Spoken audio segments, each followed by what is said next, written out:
Everyone, आज हम start कर रहे हैं क्लास 6 की आपकी सोशल साइंस की वर्कशीट नंबर 32। डेट है आपकी 8 Feb 2021। आज की जो वर्कशीट है उसका चैप्टर है आपका अध्याय 7 हमारा देश भारत, जिसका विषय है आज का आपका भौतिक विभाजन।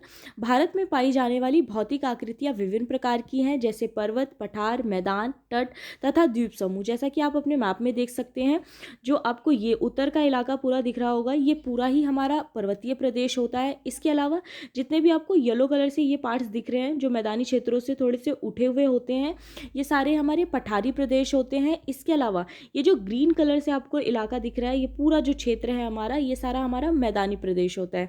ठीक है। इसके अलावा हमारे तट भी होते हैं और द्वीप समूह भी होते हैं। तट और द्वीप समूह। उत्तर में हिमालय पर्वतमाला स्थित है, जो हमारा उत्तर वाला हिस्सा है ये। ठीक है। इस पूरे हिस्से में क्या स्थित है? हिमालय पर्वतमाला स्थित है। हिमालय का क्या मतलब होता है? हिमालय का मतलब होता है बर्फ का घर। हिम का मतलब बर्फ और आलय का मतलब होता है आपका घर। हिमालय पर्वतमाला को 3 मुख्य समांतर श्रृंखलाओं में बांटा जाता है। तो हिमालय को 3 मुख्य श्रृंखलाओं में बांटा गया है। इस तरह से पर्वतों की जो श्रृंखला है, तो इसे 3 हिस्सों में बांटा गया है, 1, 2, 3। ठीक है। सबसे ऊपर वाली जो श्रृंखला है, सबसे ऊपर में स्थित श्रृंखला को हम वृहद हिमालय या फिर हिमाद्री कहते हैं। तो सबसे ऊपर वाली श्रृंखला को हम वृहद हिमालय या फिर हिमाद्री कहते हैं, और इसी श्रृंखला में विश्व की सबसे ऊंची शिखर है। उसके बाद सेकंड नंबर पे मध्य हिमालय या हिमाचल। सेकंड नंबर पे जो है हमारा, क्योंकि बीच में मध्य में है, इसीलिए इसे मध्य हिमालय या फिर हिमाचल, जो कि हिमाद्री के बिल्कुल कहाँ स्थित है? दक्षिण में स्थित है। उसके बाद सबसे नीचे वाली जो हमारी ये श्रृंखला है, इसे शिवालिक कहते हैं। ठीक है। शिवालिक सबसे दक्षिण में स्थित है। तो ये इन दोनों पर्वतों के कहाँ? दक्षिण में स्थित है। तो शिवालिक सबसे दक्षिण में स्थित श्रृंखला है। उसके बाद आपके लिए एक गतिविधि दी गई है कि हिमालय के 5 ऊंचे शिखरों का पता लगाइए। तो आप यहाँ से इसका आंसर लिख सकते हैं कि 5 शिखर हमारे कौन कौन से हैं? माउंट एवरेस्ट, कंचनजंगा, नंदा देवी, धौलागिरी और केटू। ठीक है। उसके बाद उसके बाद सेकेंड पैरा आपके लिए दिया गया है कि हिमालय के दक्षिण में भारत का उत्तरी मैदान स्थित है। तो जहाँ हिमालय खत्म होता है, ये देखिए यहाँ पर, और इसके बाद ही यहाँ पर आप देखेंगे सारा हमारा मैदानी क्षेत्र है। तो ये इसकी कहाँ है? दक्षिणी क्षेत्र में है। ठीक है। तो हिमालय के दक्षिण में भारत का उत्तरी मैदान स्थित है। ये मैदान समतल और सपाट है। ये सारा जो मैदान है वो बिल्कुल समतल है और बिल्कुल सपाट है। ये मैदान सिंधु, गंगा, ब्रह्मपुत्र तथा इनकी सहायक नदियों के द्वारा बनाए गए जलोढ़ निक्षेपों से बने हुए हैं।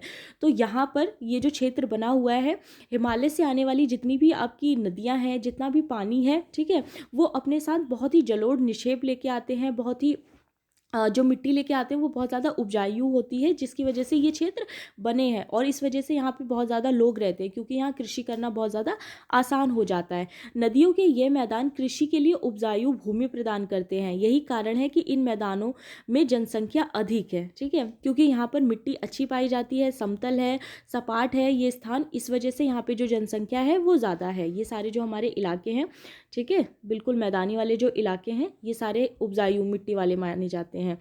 उस पे बेस आपका क्वेश्चन गतिविधि सेकंड दी गई है। क्वेश्चन सेकंड कि भारत के उत्तरी मैदान में स्थित राज्यों के नाम का पता लगाइए। तो क्या क्या नाम है हमारे, कौन कौन से हैं? तो चंडीगढ़ है, दिल्ली है, हरियाणा है, आपका जम्मू कश्मीर है, उत्तर प्रदेश है, उत्तराखंड है, हिमाचल प्रदेश है, राजस्थान है। ठीक है। ये गतिविधि 2 का आंसर हो गया आपका। उसके बाद जलोढ़ निक्षेप के बारे में बताया गया है कि ये नदियों के द्वारा लाई गई बहुत महीन मिट्टी होती है तथा नदी बेसिन में निक्षेपित कर दी जाती है। ठीक है। उसके बाद सहायक नदी, एक नदी या सरिता जो मुख्य नदी में किसी भी तरफ से आकर मिलती है तथा अपने जल को मुख्य नदी से विसर्जित करती है। तो सहायक नदी हमारी क्या होती है?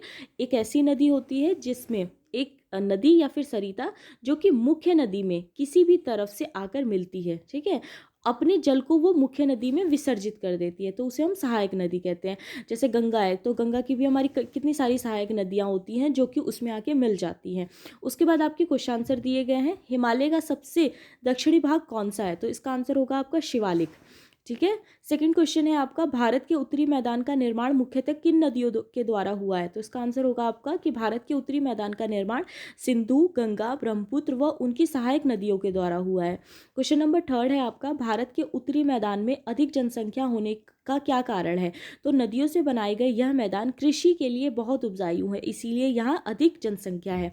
क्योंकि नदियों से ये जो मैदान बने हैं, हिमालय से निकलने वाली नदियों से जो ये स्थान बने हैं, यहाँ पर कृषि के लिए बहुत ज़्यादा अच्छी भूमि मिल जाती है, क्योंकि ये बहुत ज़्यादा उपजाऊ होते हैं। इसके साथ जो जलोढ़ निक्षेप आते हैं वो बहुत ज़्यादा उपजाऊ होते हैं, इसीलिए यहाँ पर जनसंख्या ज़्यादा होती है। ठीक है, तो ये थी आज की आपकी वर्कशीट। आई होप आपको अच्छी लगी हो। Thank you so much.